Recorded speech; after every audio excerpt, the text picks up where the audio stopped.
The Middle of the Pack podcast. Joining me this week is Karen Twomey. Now, we do have a funny episode because we've had a bit of news from Karen. So we have what we recorded originally and what we have now. So we're going to start with Karen talking about her journey to Cork Marathon last year, and then we will have the update from this year's journey to Dublin. I did the Cork City 10K in June of 2023. So that was my first, since I ran underage. Since that time, that was the first race I've done since I gave up running when I was 17. So like you're looking at maybe 7 years there where I didn't run at all. And I ran that with my friends just for a bit of crack. And it made me remember how much I loved running. Good. Because when I left running, I absolutely resented it. I hated it. Why was that? I think I'd had like a really successful year and a half underage running. We were cross country champions. I think there was a year where we'd won our own age group, our overage group, and another junior championship, maybe All Ireland. As a team, we'd won it by like 30 odd points. Okay. I was used to always getting out of county, whether it was track or cross country, getting out of Munster, being on Munster teams. And in the All Irelands, even on track, say I was coming top 5. So I was used to doing really well, but I think I just wasn't educated about fueling was a huge thing. Naturally, I've always been quite slight. It's my build, it's my family build. We're all like greyhounds. But I think that nearly kind of went into my head where I was it's so great to be so small. You can travel on ground so much faster because you're so light. And when you're 15 and you're listening to that, it kind of incentivizes you that, to be smaller is to be a better runner. So I went through kind of a period of a lot of underfueling, not educated about food, not educated about nutrition, what I should be eating. And eventually I ended up getting a stress fracture in my right hip. I got a stress fracture in my left hip, and I got a stress fracture in my pelvis.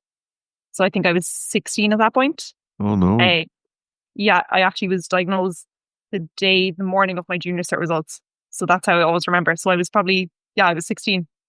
And I spent ages rehabbing, and I came back running and I fractured my hip again and tried to come back running. And I found it so difficult to get back into running because I've been used to, feeling so good when I was running, feeling so fast, feeling so fit. And then basically starting from ground zero all over again. I really, really mentally, I found it so challenging. I just felt every session I was walking away from the track going, that was horrendous. I felt horrendous. I was walking off easy runs, being that was the hardest run I've ever done. I was so used to being able to run with lads that were 4 or 5 years older than me, doing farm sessions out with the UCC gang when I was 15. Yeah. And all of a sudden, I couldn't even run for 30 minutes without being absolutely wrecked. So I kind of went through phases of I was racing, I was walking off the track, I was going into cross country races, I was walking off in the middle of races, which I would never have done ever. And I think mentally I was just so done with it that when I stepped away from it, I absolutely hated it. It left me with such a bad memory as opposed to all the good memories prior to that. Yeah. And I kind of just got it into my head. I was running's not good for me. It doesn't suit me. I have a bad mindset towards it. At that point I did have a bad mindset. I'd be racing and I was you're not meant for this.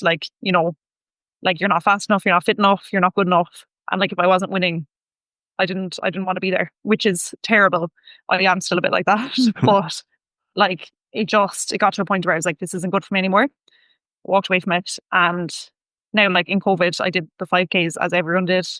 So I did kind of win and out. But again, I'd probably go out for a 5K, go out way too fast. Because again, I was used to being fit when I was younger and used to try to run a 5K in 19 minutes, 18 minutes if I wanted to. And then I was going out too hard, getting out of breath after a kilometre. Again, hating it, never running for a couple of months again.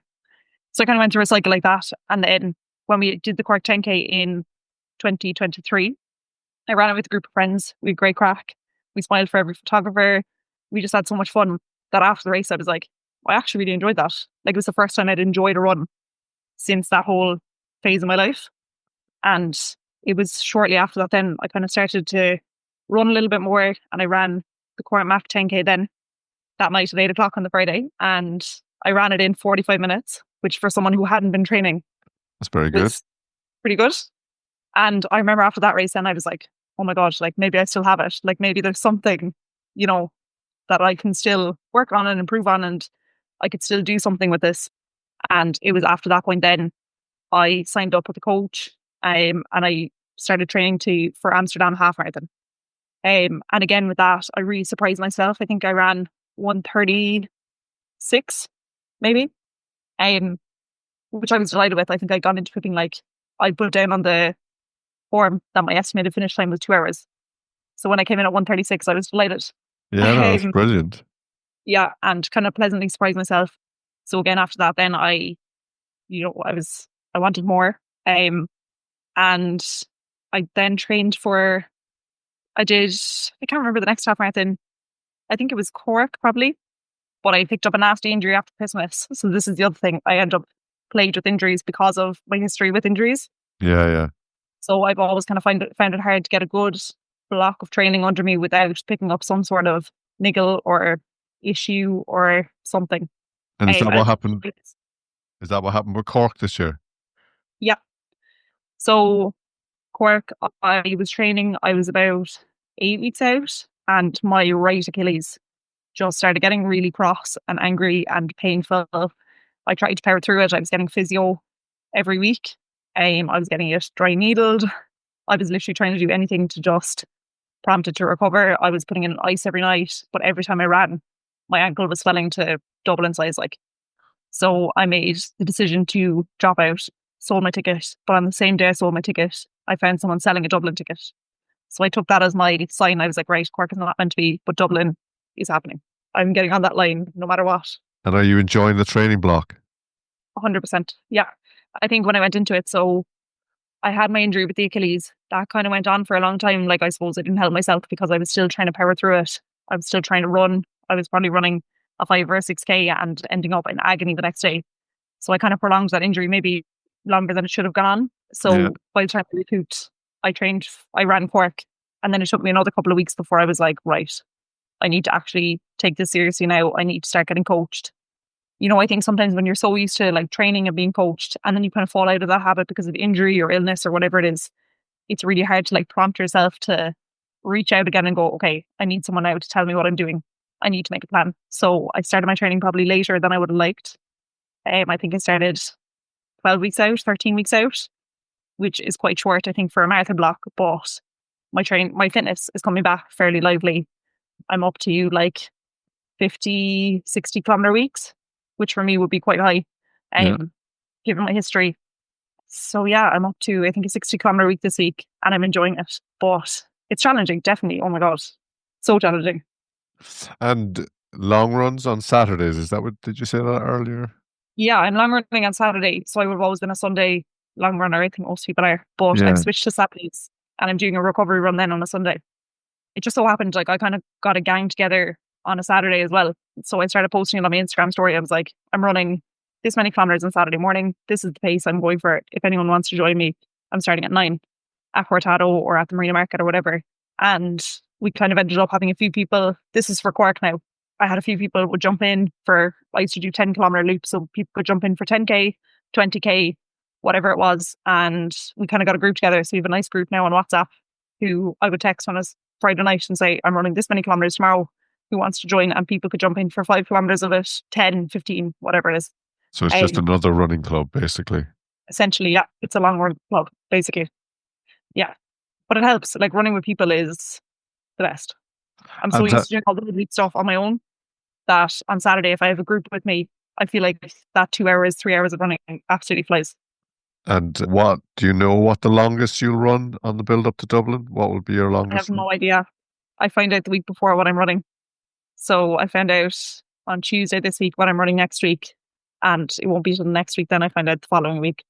So yeah, I kind of like, in a way, it helps. Like, it doesn't make me feel overwhelmed. Like, I know I'm running 27 on Saturday, obviously then the following weekend, and then I presume mileage will go back up after that. And when do you do your sessions then? So I normally do my session on a Wednesday. So I had a nice routine going when I had my teacher summer where I do my 60-minute run on a Tuesday. I do my session then early Wednesday morning, which is now changed to Wednesday after school, which is a bit of an adjustment, but we'll get there. My long run Saturday and my recovery run. So it means that I have 2 days recovery after my session, which really suits me. I just find like inevitably I will pick up niggles. I'm gutted for you.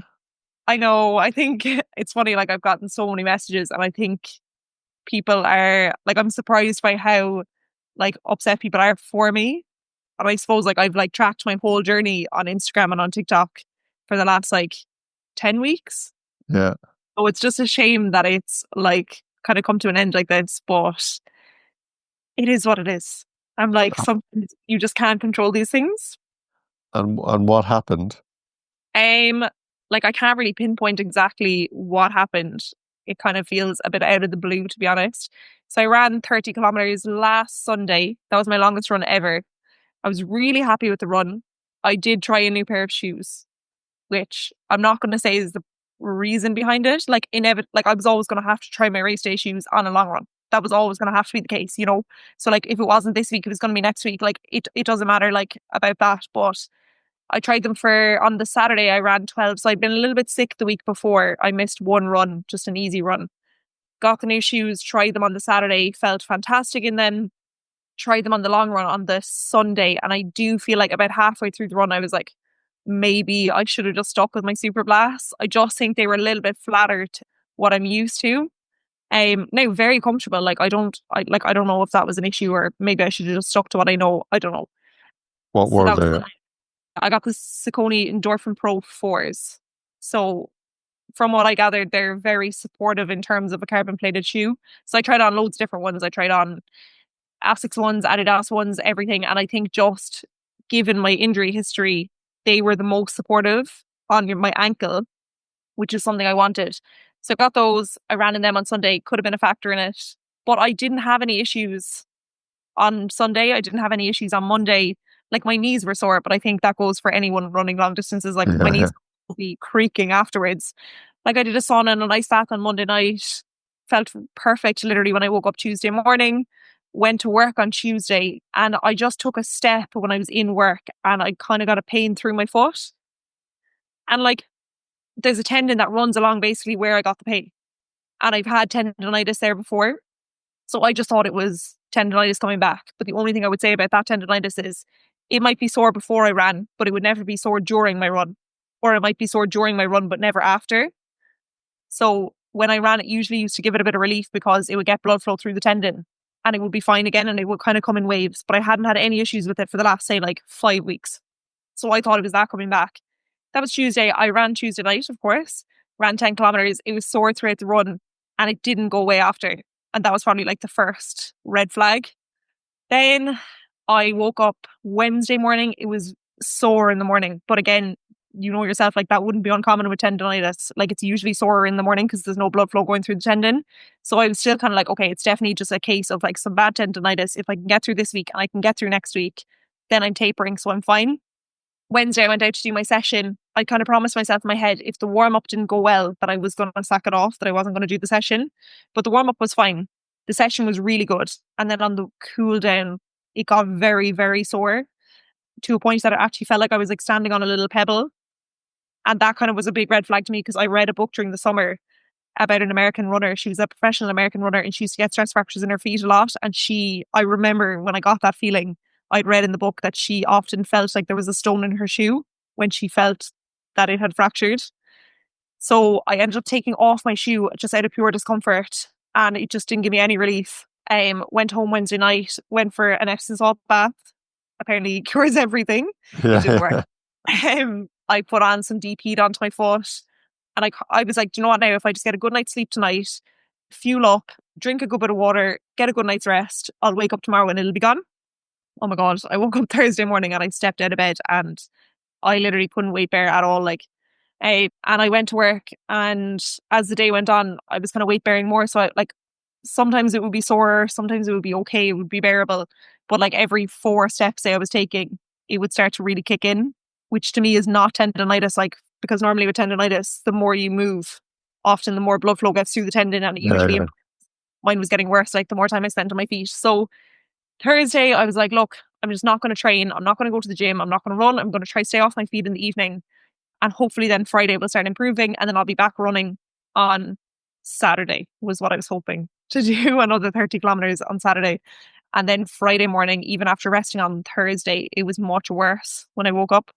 So I saw a physio on Friday after school. He like couldn't really kind of rule it out. So I went to the doctor, who gave me a referral for a scan. I went and got an x-ray in the fracture clinic, and stress fractures often don't show up on x-rays. So I was kind of like, it probably won't show up even if it is one, but it actually did show up. I kind of knew when the lady called me in to look at the scan, she was like, you're going to need to have a look at this, which was never going to be good. So it's stress fracture on the base of my fifth metatarsal, so the outer bone on the outside of my right foot.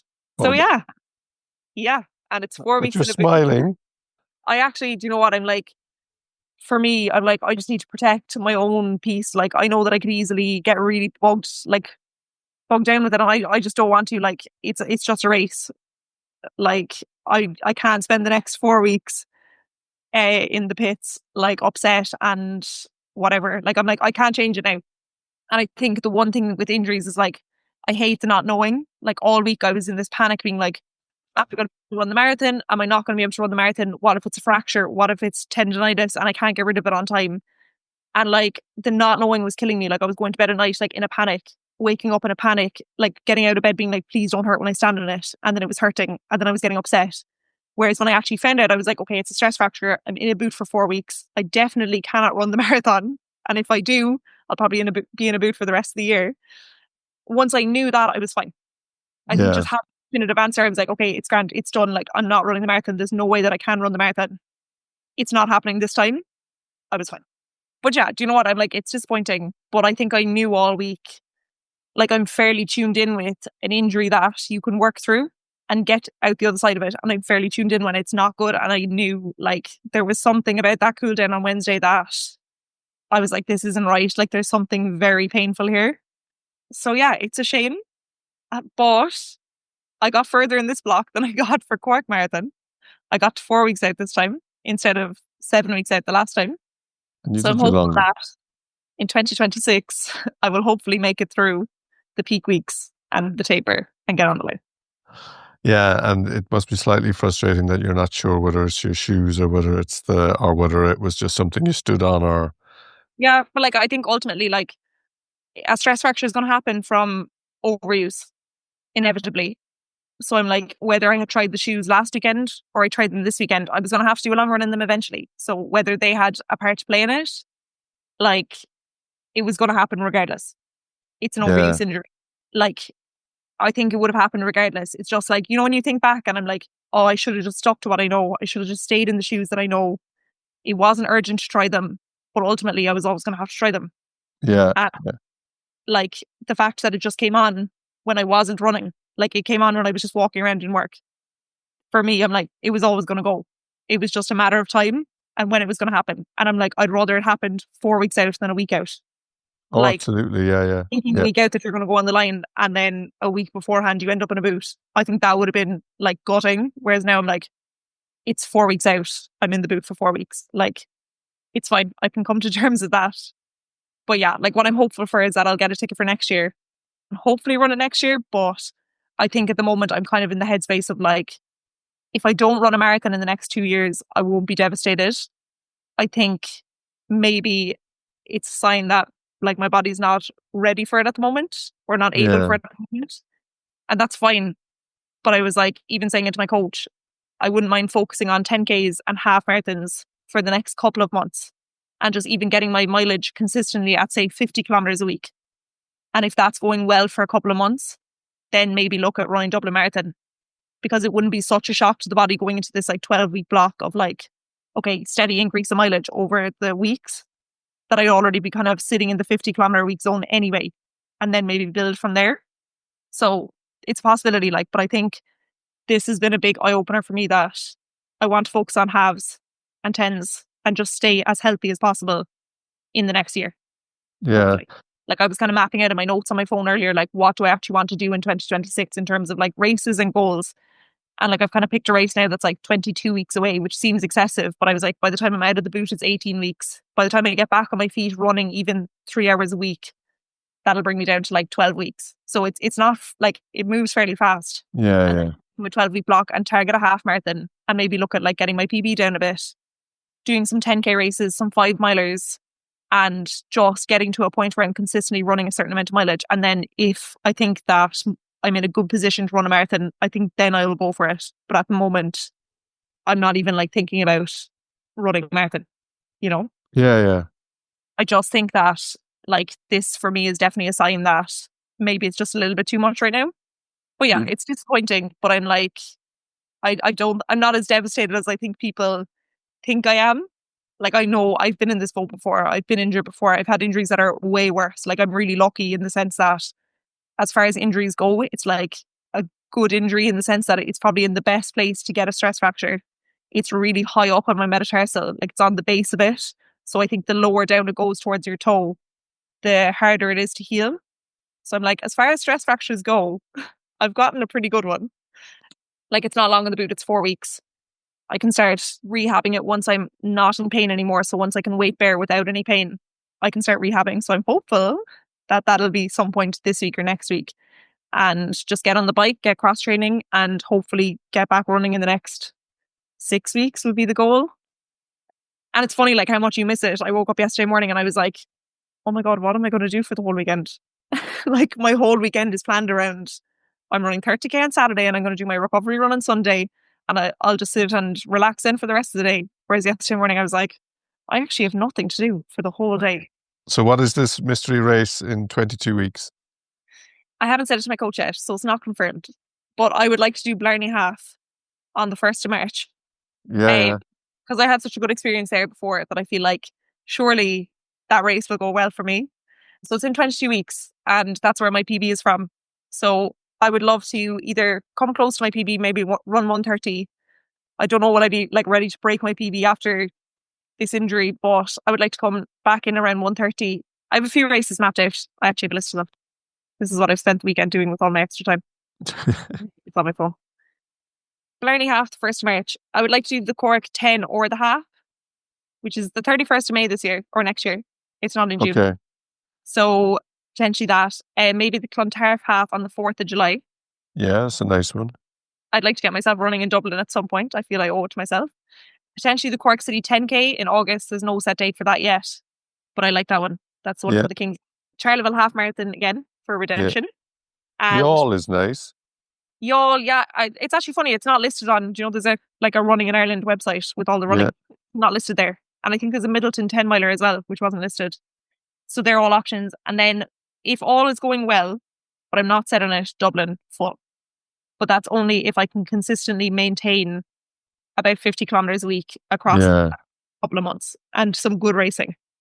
Then I would consider doing a full. But I'm not in any rush anymore to do a full. We did the half and the full, so we were kind of thinking about doing the 10K this year. Yeah, I did the 10, and it's a nice route, like, and I just think it's a little bit less pressure, especially if it's going to be very hot again, is the only thing that kind of puts me off running Cork. Yeah. Anyway, it's not on the cards, but the half as well, if it's hot, it can be a tough one. Whereas the 10 is like a nice route, it's nice and early, so potentially. There's Mallow do a 10 mile. Kinsale 10 mile. They're yeah, nice and I've actually never done that. There's Dungarvan as well, but I think that might just be a little bit too early. I think it's the 1st of February or the 2nd of February. And how are you in the cold? Yeah, fine. I'm an asthmatic, but I usually tolerate it well. I actually, funnily enough, I find this season the hardest, switching from summer heat to colder winter. My asthma will flare up a bit. I just find the change in weather always really tricky, and I always get sick around this time of year as well. And then once it's into the cold, I'm fine. And again, when it's adjusting back into like summer season, I find that hard as well. And that can be funny for like, I often can get a niggles in my back in that kind of crossover seasons. And I wondered whether crossover isn't great for, I don't know, running muscles. I don't know. Yeah. It's funny, like, again, we just have to adapt. It doesn't cause a stress fracture anyway. No, it doesn't. Running is good, but I think when you're in intense training blocks, yeah, it can do the opposite then. Yeah. But honestly, it all comes down to like your nutrition, your sleep, like your stress levels, your recovery ability, like things you're doing to recover. And like I was only saying this to my coach, he was kind of listing out the different factors that can cause a stress fracture, which I totally agree with. But like I genuinely believe that I did everything on this block correctly. Like I don't go out at night, I don't go drinking, I try to sleep 9 hours every night. I eat really well. Like I've put on weight since I started training for this block because I've been so conscious about my food and fueling and my nutrition and making sure I'm eating enough that I genuinely feel like I've done as much as I possibly could. But in saying that, because I didn't have a great relationship with food when I was growing up and running, I do think that I probably have done some damage to definitely like my bone density. And it's probably some knock-on effects of that, which I always think is a shame. Like, had I had more knowledge when I was younger about the importance of fueling myself properly, I wouldn't have as many knock-on effects now. So like I get injured frequently, but it's because of that, I think. And I think that's kind of a bitter pill to swallow then, because I'm like, had I known when I was younger the effect it would have on me now, I would never have done that. I wish that, and I always say it, I'm like, I wish there was more knowledge for younger people doing athletics of the importance of fueling. Like, I think that anyone who's young and in athletics, there should be nutritionists on board, like dietitians, like telling like teenagers the importance of actually fueling your body for your training, because like I had no idea, and like I didn't know the damage that I was doing at the time. And But even now, I don't think it's just athletics. Well, he's 17 now, but he was playing soccer today, and he took a shot and his calf. It didn't pop, but it was just kind of niggling him afterwards. I was going, "What warm up were you doing?" And you should see them, like they haven't just kind of jogging up and down the pitch, and they don't do anything properly. And that's the thing. It's like if it could be ingrained into teenage kids and teenagers at a younger age, like we'd be able to transition into sport as adults much easier. yeah, If it's not taught to you when you're younger, like it just sets you off badly. Like I always say, like I just wish that someone had given me the knowledge, or someone had pulled me aside and said, listen, like there's a problem here. Like, you're not eating enough to fuel yourself. but would you Like, have listened? it's hard to know. Like, I think by the time that I eventually was pulled on it, it had gone too far. Like, I was too deep into it at that point then to listen to anyone, because I was winning medals. I was, winning Yeah, races. It was getting faster and faster and faster. So I was like, well, whatever I'm doing, it's working. And like, I probably got overly confident in that then, like, oh, sure, what do they know what they're talking about? Like, I'm winning races. So obviously I'm grand. yeah, And then my body broke down.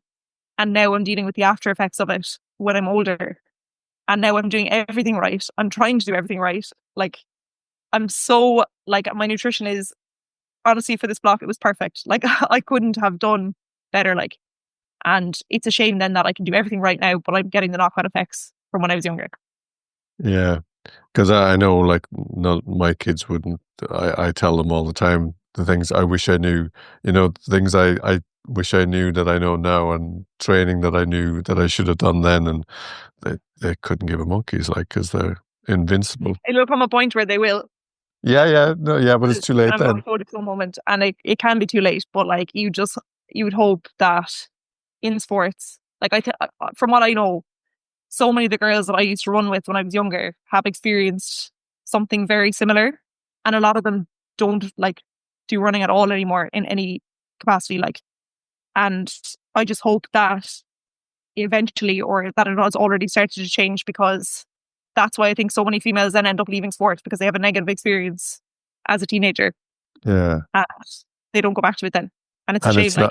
it's not criticizing the volunteer coaches or the people that are trying to do it, but unfortunately, they have the knowledge, and the kids will listen to them. To be honest, more than they'd listen to me.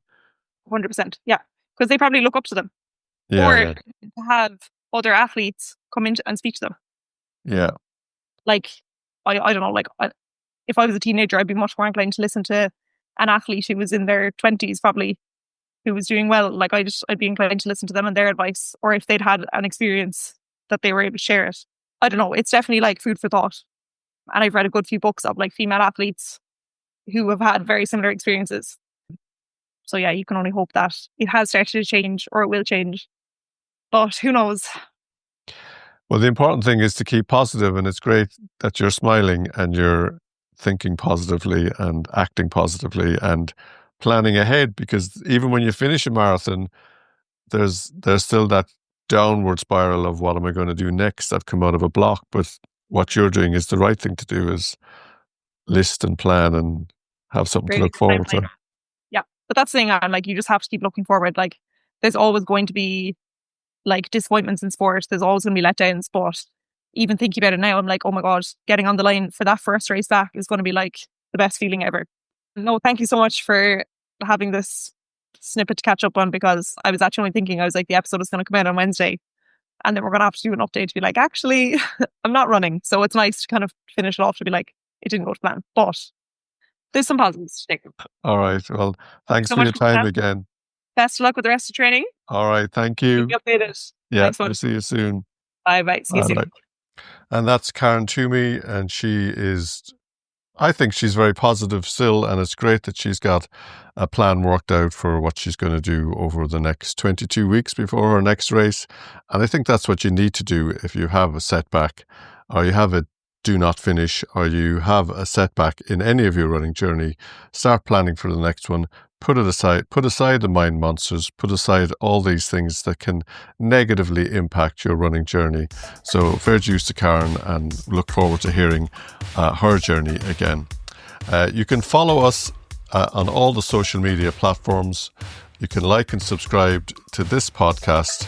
I really hope you enjoy listening to it. Next week we have Sinead Power, and she is more of a back of the pack runner, as she says herself. So yeah, a very interesting guest, and I have to say, for me, was hugely motivational for me in my running journey.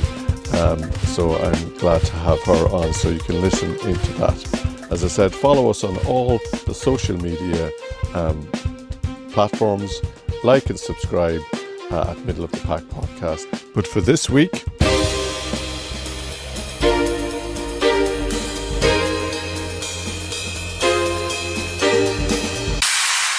thanks for listening.